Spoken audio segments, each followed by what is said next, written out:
Um, Hi, hey Sherry.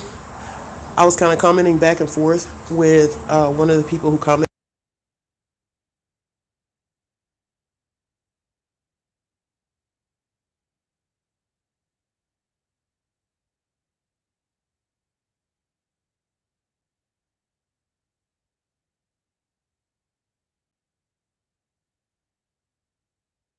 even though it varies kind of from state to state.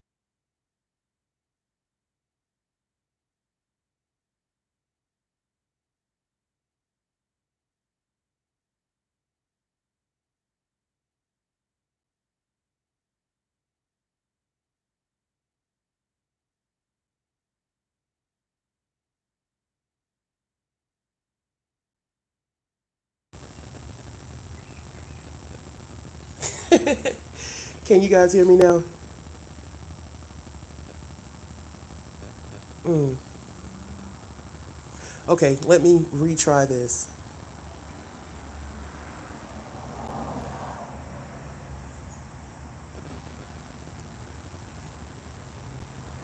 That's not what I'm trying to do. Okay, you can hear me now. Anyway, so I was talking back and forth with one of the people who commented, and we were talking about the criteria. Now, we know that there's that basic criteria. Usually, it has to be they suspect an abduction. The child is 17 years of age or under. They have a good description of at least a suspect vehicle, preferably an actual suspect. That's usually the basic criteria in any state. Some have other criteria, and actually on the National Amber Alert site, they actually have the criteria of that the child is suspected to be in imminent danger of harm, which is what I had pulled up here.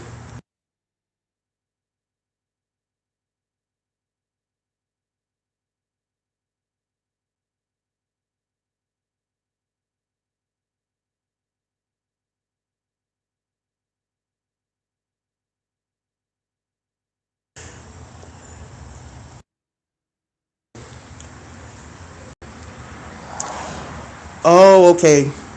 I get what's going on. It's because I'm switching screens, so I'll stop switching screens. Um, yeah, the slide does not like me.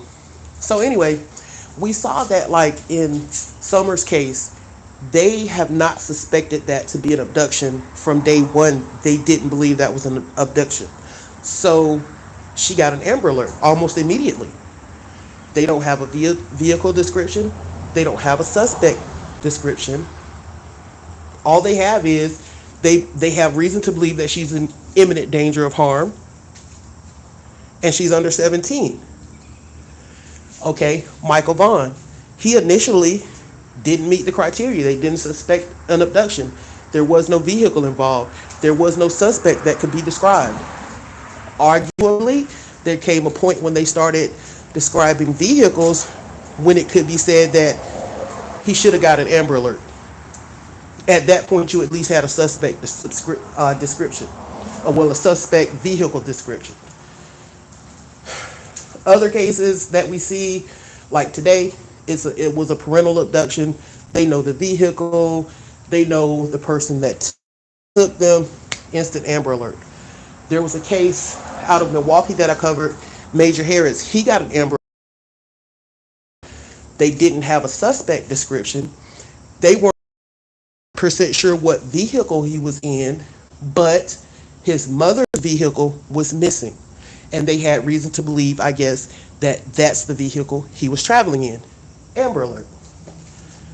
So, really, we saw in the Cody case, Amber Alert, and people were making a lot of noise about that, even though Cody's case really does not meet the criteria for an Amber Alert. Again, you have to look back at Summer. Summer's case does not meet the criteria for an Amber Alert, but they issued one anyway. So, who is it that calls the shots? What's the criteria for issuing an Amber Alert when the Amber Alert criteria isn't technically met? You know, the person who commented paraphrasing, she said something along the lines of who decides, basically, who decides which child is worth looking for, is what it boiled down to. So, I'm not going to be on here too long. I'm on this phone. You guys know I hate using this phone. I do. Hopefully, I'll be able to be on the computer later. But I just wanted to put that out there, put something on your minds, because it's definitely been on my mind. She really got me thinking, like, well, who does make that final decision? You know, I don't have small kids anymore, but I have small grandkids.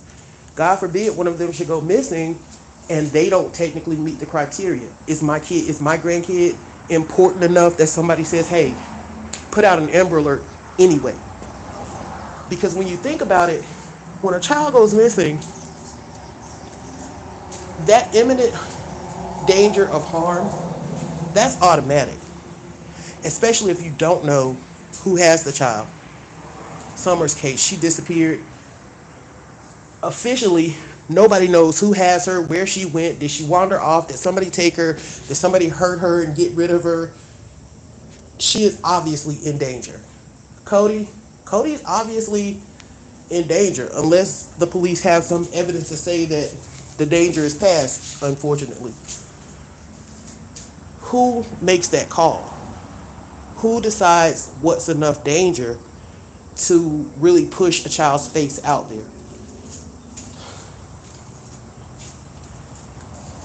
There was a talk about the Cody alert, and it kind of makes sense, but it kind of doesn't.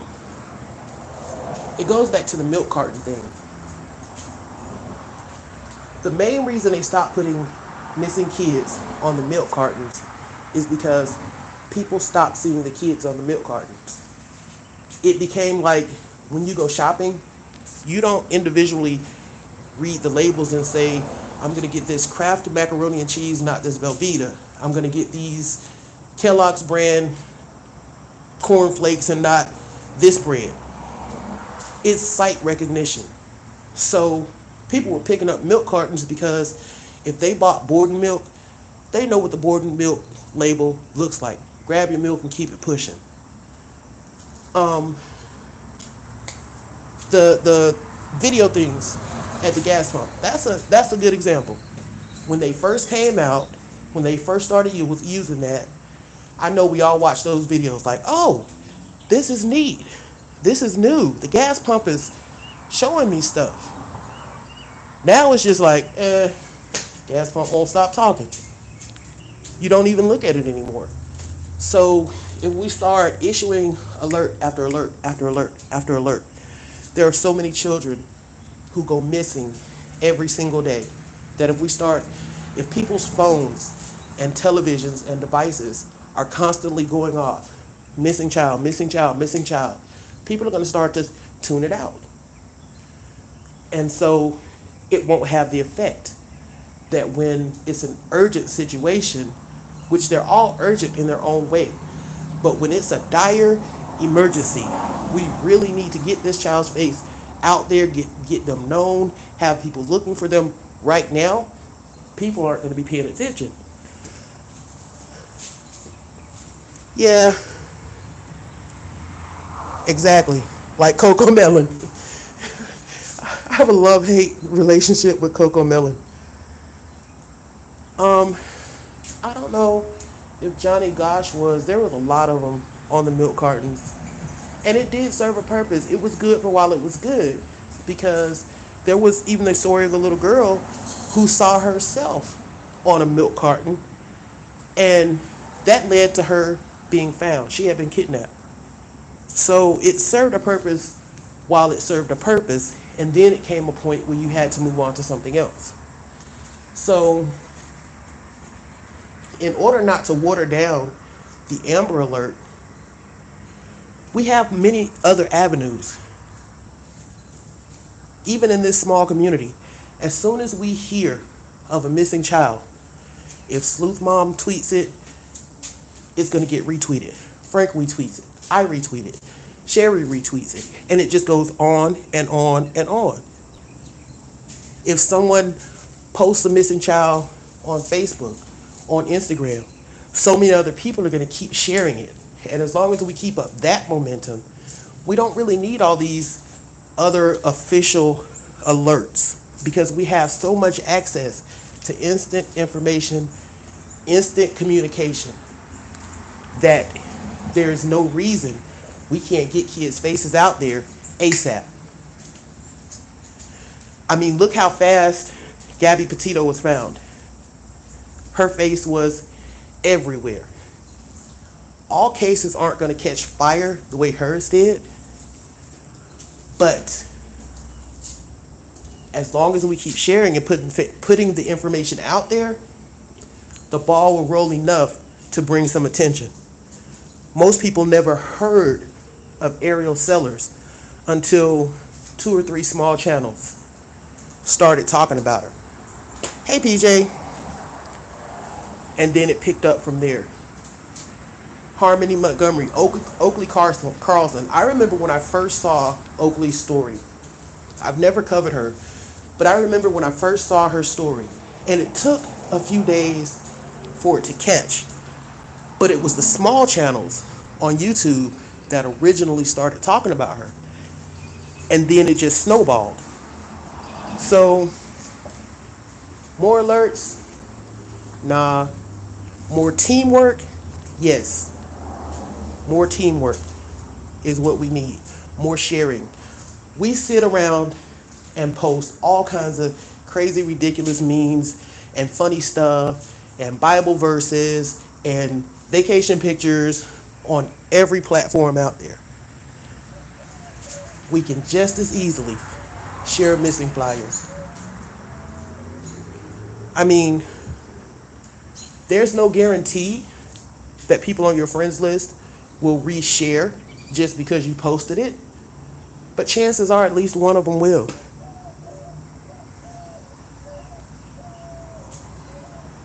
Huh? I'm lost.